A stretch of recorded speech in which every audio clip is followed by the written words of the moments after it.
그래서 어느 날 너무 신경 쓰여가지고 물어봤죠. 넌 점심 안 먹니? 물어봤어요. 나가기 전에 그 친구 앞에 가가지고 멋있는 모습으로 네 앞에 찾아오게 기다려줘. 수험생들이 공부도 하고 싶어 하지만 연애를 하고 싶어도 하잖아요.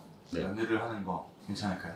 이 연애가 혼자 하는 건 아니잖아요. 배려가 필요하니까 서로에 대한 배려를 한다는 건 신경을 쓴다는 거거든요. 그것도 정신력 소모기 때문에 추천하진 않아요. 서로가 이제 연락돼야 되고 만나기도 해야 되고 감정도 신경 써야 된다. 예를 들어 이런 거죠. 뭐 상대방이 카톡을 보냈는데 일이 안 사라져.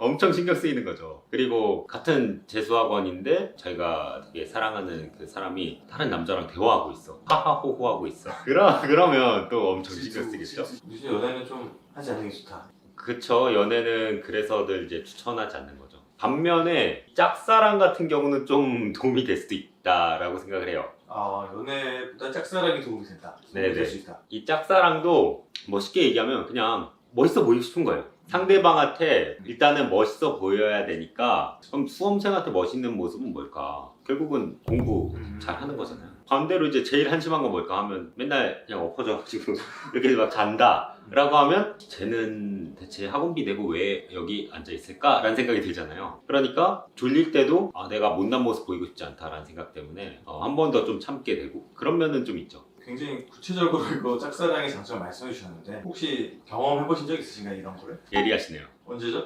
재수 때죠. 재수학원. 네. 재수학원이 사실은 학생들의 연애가 굉장히 금지되어 있지만 금지된 것일수록 더욱더 불타오르는 게 있잖아요. 들어가셔서 바로 좀 짝사랑에 빠지신 건가요? 그건 아니고 이제 재수학원 때 거기 기숙학원이었는데 그 기숙학원은 원래 그 남녀 대화도 못하고 대화하거나 그렇게 되면 벌 받고 그런 곳이거든요. 무슨 벌을 받아요? 뭐 예를 들어서 다들 보는 그런 로비 같은 데 세워놓고 서가지고 공부를 해야 된다든지. 아, 가운데에서 그냥 서서 공부하는 거예요? 네네, 그쵸. 그렇게 되면 사람들이 지나가면서 찌찌찌 이렇게 되거든요.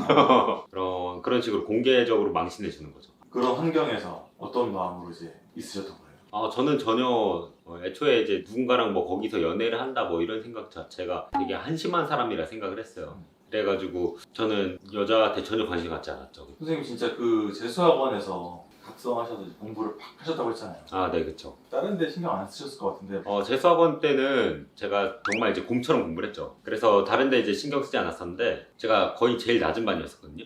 6개 반 중에서 5번째 반이었던 걸로 기억해요. 아, 성적순위 반에서? 네네. 거기서도 이제 같은 반이었던 여자애가 있었는데 그때만 해도 뭐 전혀 있는지도 몰랐고요. 승급 시험을 했었는데 같이 4반으로 올라갔었고 그때서부터 뭐지?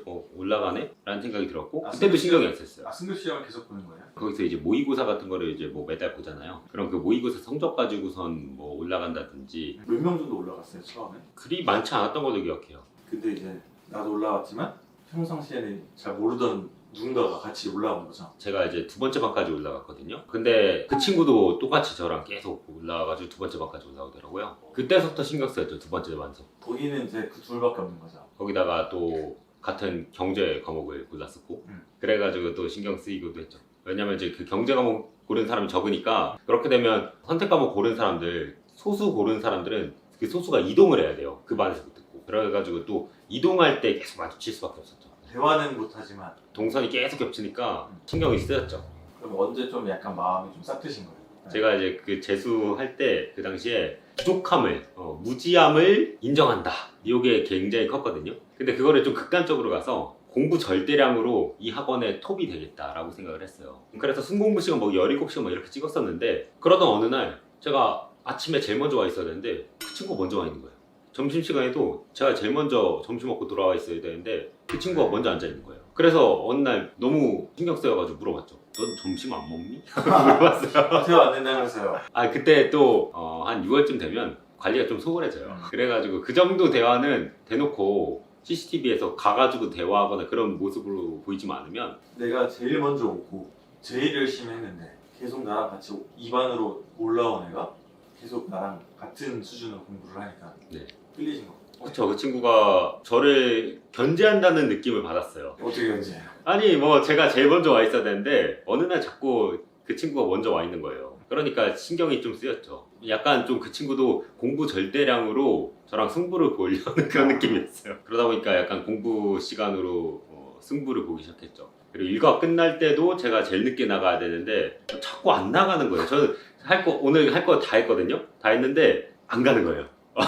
저 자리에 앉아있어. 아, 언제 가는 거지? 하고서 계속 대기를 타다가 어느 날은 사감스님이 오셔가지고 자러 들어가라고 해가지고 무승부가 난 적이 있어요. 정말 이상한 경쟁이었죠. 여기까지 사실 그냥 공부만 열심히 대결한 것 같은데 마음이 이때 좀 있으셨어요? 아, 그렇게 계속 신경 쓰다 보니까 어느 순간 갑자기 되게 예뻐 보이더라고요. 아, 네, 그래. 아까 처음에 말하는 것처럼 이 수험생 때 공부를 잘하는 게 결국 매력이다. 아, 그쵸. 되게 열심히 하니까 되게 멋있어 보이더라고요. 어. 근데 아마 반대로도 마찬가지였을까, 뭐 그거는 제 추측이지만요. 그래서 서로 약간 호감이 좀 생겼던 것 같아요. 그때부터 좀 그게 좀 도움이 되셨어요? 이 짝사랑이? 아, 그래서 그렇게 신경이 좀 쓰이니까 버티는데 또 도움이 돼요. 아까도 얘기했던 것처럼 졸릴 때 한 번 더 참을 수 있는 그런 동기부여가 되고 내 뒷자리에 지금 그 친구 앉아있으니까. 그쵸. 집중력이 또 떨어질 때가 또 되잖아요. 체력도 떨어지고 그럴 때도 이제 한 번 더 버틸 수 있고 그렇게 또 한 번 머릿속으로 그 친구를 떠올리게 되니까 그게 또 되게 지속적인 동기부여가 되는군요. 그쵸. 동기부여가 되면서 또 마음이 되게 깊어지게 되는 거죠, 혼자. 그러면 사실은 가면 갈수록 마음이 좀 깊어지기 쉽겠네요. 네, 맞아요. 수능 끝나고서 어떻게 고백을 할지 이런 망사 또 해보는 거죠. 그러면 수능 끝날 때쯤에 좀 뭐 좀 하셨어요? 해보셨어요? 네, 수능 끝나고 나서, 수능 끝나기 전에 이제 퇴소할 때 좀 뭘 좀 해보긴 했어요. 너무 오글거려서, 이건 얘기하고 싶지 않은데. 너무 오글거려서 얘기하면 안 될 것 같은데요. 고백하셨어요? 반고백이라고 해야 될까요? 퇴소할 때? 네, 그러니까 퇴소할 때 어떤 얘기를 했었냐면 그 친구한테, 그 친구보다 제가 먼저 퇴소를 했어요. 나가기 전에 그 친구 앞에 가가지고, 멋있는 모습으로 네 앞에 찾아올게.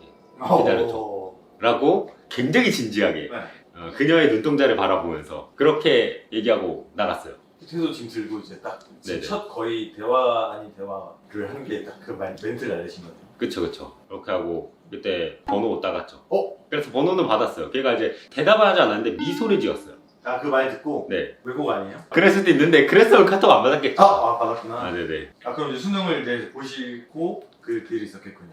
그렇죠. 이제 재수 때 제 성적이 많이 올랐어요. 그때 이제 고3 때랑 비교해서 70점 이상 올랐거든요. 그러니까 성공한 재수였는데 근데 제가 생각했을 때 완전 만족할 만한 멋있는 정도는 아니었던 거예요. 그래서 한 번 더 해야 되겠다는 생각을 했죠. 일단 자신감은 가졌어요. 아, 나도 하면 할 수 있구나. 근데 또 한편으로 되게 불안한 거죠. 그 친구가 대학을 가면 누군가가 채갈 것 같은 거예요. 그러니까 너무 불안해졌었죠. 그러니까 원래는 연락을 안 하려고 했는데 연락을 했어요. 카톡을. 첫 마디가 안녕이었어요.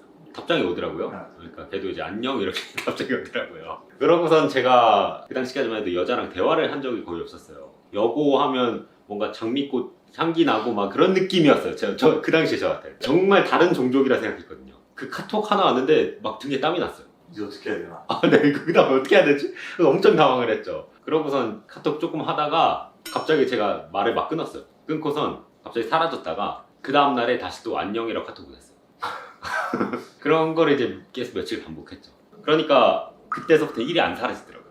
짝사랑이 해피엔딩으로 끝나진 않았지만 그 짝사랑 덕분에 재수의 시간에 성적을 좀 끌어올리는 굉장히 도움 되신 건 없긴 하네요. 지금 마음을 굉장히 잘 활용하시네요.